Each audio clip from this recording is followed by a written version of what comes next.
¿Cómo están, estimados alumnos de primero de secundaria? En esta semana lo que haremos es realizar un repaso de los temas que hemos realizado hasta el momento. Entonces, lo primero que debemos hacer es recordar el tema de los enunciados. ¿Qué era un enunciado? Un enunciado era toda frase o expresión del lenguaje oral, escrito o simbólico. Cualquier cosa que las personas puedan decir, escribir o simbolizar iban a ser enunciados.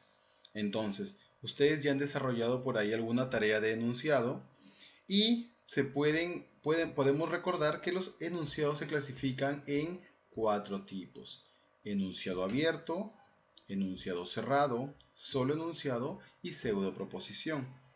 El enunciado abierto era aquel enunciado que contaba con variables, ¿sí? Contaba con variables, mientras que el enunciado cerrado no tenía variables. Entonces podemos establecer una relación entre enunciado abierto y enunciado cerrado. ¿Por qué? Porque uno tiene variables, el otro no tiene variables. En el caso del solo enunciado tampoco tiene variables, pero no tiene sentido completo. Y la pseudoproposición son aquellos enunciados que me dan una información absurda. ¿Sí? Vamos a ver. Entonces, veamos el enunciado abierto que lo hemos visto la semana 1 y se los quiero reforzar. Aquella oración o expresión matemática que contiene variables. Este es el punto principal, creo yo.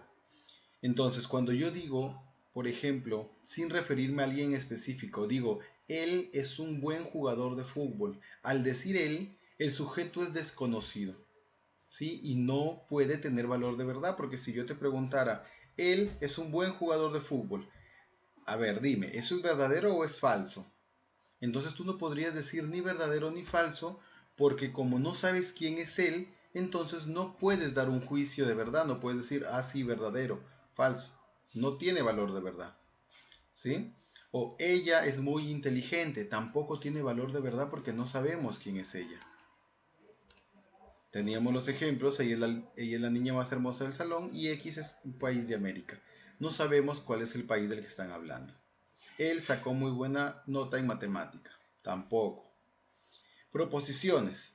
Es un enunciado que puede ser verdadero o falso. Este enunciado ya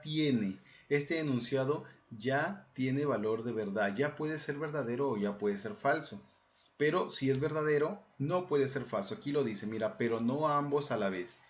Son considerados proposiciones las oraciones aseverativas, las fórmulas lógicas y matemáticas, esquemas lógicos, leyes científicas. Por ejemplo, te pueden poner y tú me dices, profe, van a haber variables. A ver, a más b al cuadrado es igual a al cuadrado más dos veces a por b más b cuadrado.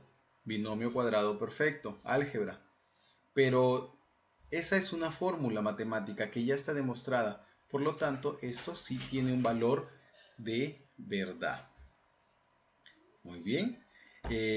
Vamos a ver algunos ejemplos. Juan es muy estudioso. Pedro es doctor. Luis es profesor. El mundo está viviendo una crisis severa. Y las vamos a llamar también, bueno, aquí dice proposiciones, pero se llaman enunciados cerrados, ¿sí?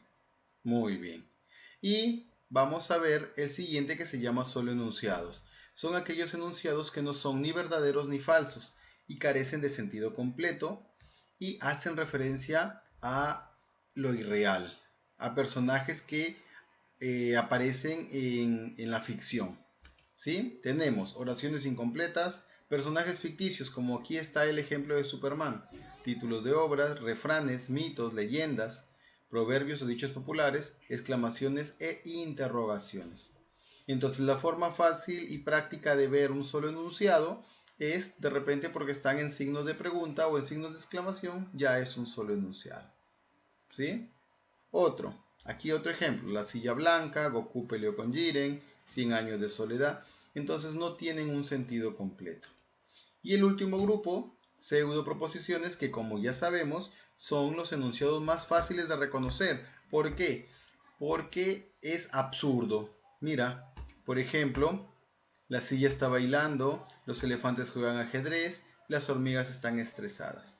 ¿Sí? Entonces, en este grupo, nosotros vamos a tener a las, ¿cómo te digo? Los enunciados que son absurdos, que no prestan ninguna relación con la realidad. Mientras que los solo enunciados, porque se podrían confundir, los solo enunciados solamente tienen que ver con los personajes ficticios. Luego, vimos también lo que eran funciones de lenguaje. Y en las funciones de lenguaje, recuerda que nosotros vimos que habían tres funciones de lenguaje. La primera función de lenguaje era la función informativa. Su nombre lo dice, transmite información, explica la realidad, Los camellos son mamíferos, Piura es una ciudad hermosa. Me está indicando algo que está pasando, algo que es real, que yo lo puedo comprobar. Es una función informativa. La enfermedad del COVID-19 es una pandemia que está afectando al mundo entero. Claro, es una función informativa. Yo te estoy transmitiendo esa información a ti. Te estoy diciendo algo acerca de esa pandemia, algo del COVID-19. Función expresiva, su nombre lo dice. Sirve para expresar estados de ánimo o emociones, como la ira, la alegría, la tristeza, el miedo. Por ejemplo, viva la fiesta, ojalá vaya al cine, estoy muy triste, quisiera salir. Todo lo que expresa o todo lo que expresa un sentimiento o un estado de ánimo de la persona que está hablando sugiere una función expresiva del lenguaje. ¿Sí? Y la última función es la función directiva. ¿Qué dice la función directiva? Que es aquella función del lenguaje donde el que habla ejerce en el receptor una influencia. Su objetivo es influir en la conducta de los demás. Entonces, si yo te digo siéntate, te vas a sentar. O si te pregunto algo, también me vas a responder. Entonces, yo genero que tú respondas, que tú te pongas a hacer algo. Eso es una función directiva. Yo estoy dirigiéndome hacia ti para crear que tú puedas hacer algo. Función directiva, dirigir sobre otro. ¿Sí? Por ejemplo, ejemplos de la función directiva. Vamos a tener, por ejemplo, aquí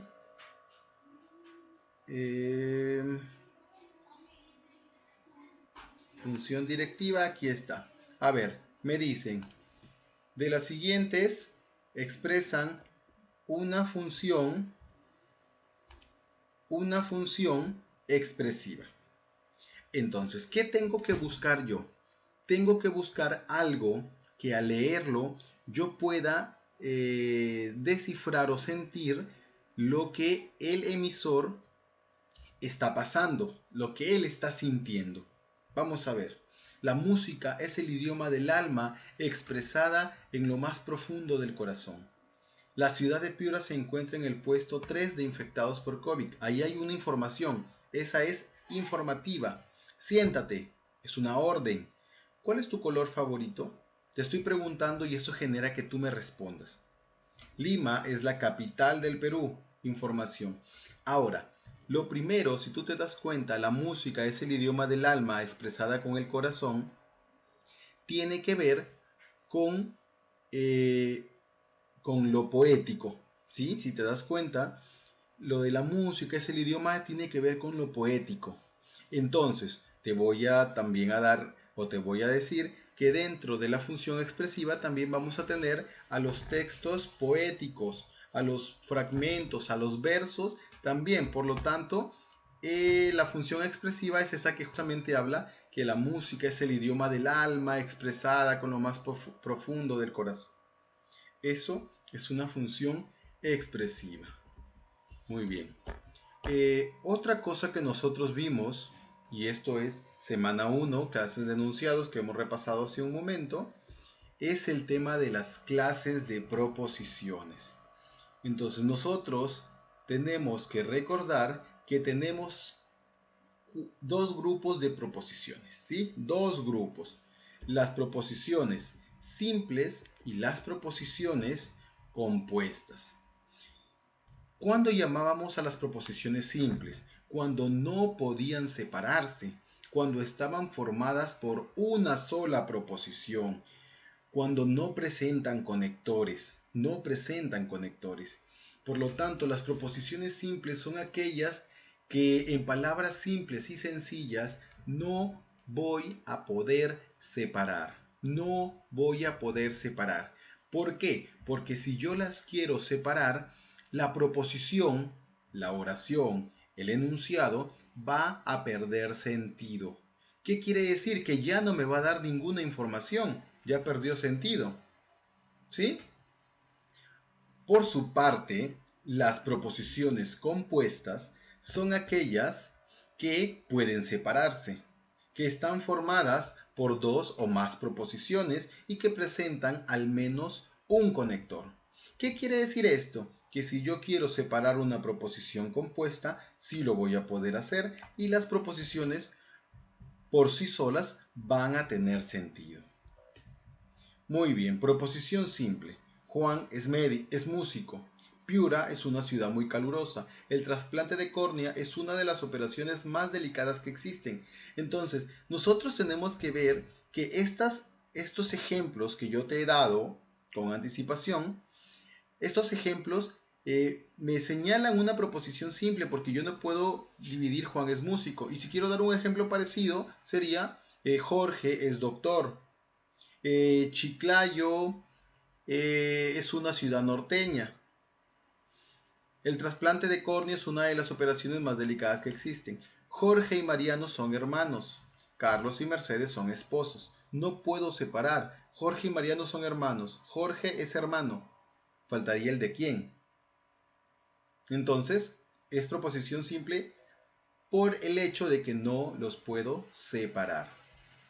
Y proposiciones simples. Dentro de las simples voy a encontrar dos grupos, porque si tú te das cuenta y miras el primero, Juan es músico, Jorge y Mariano son hermanos, a pesar que ambos son proposiciones simples, tienen una diferencia entre sí. Y la diferencia es que una es simple predicativa y la otra es simple relacional.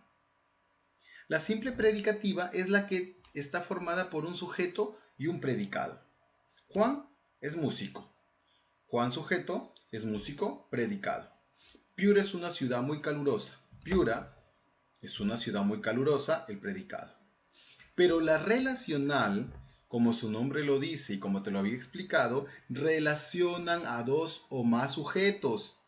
Jorge y Mariano son hermanos. Si yo digo Jorge es hermano, la oración pierde sentido.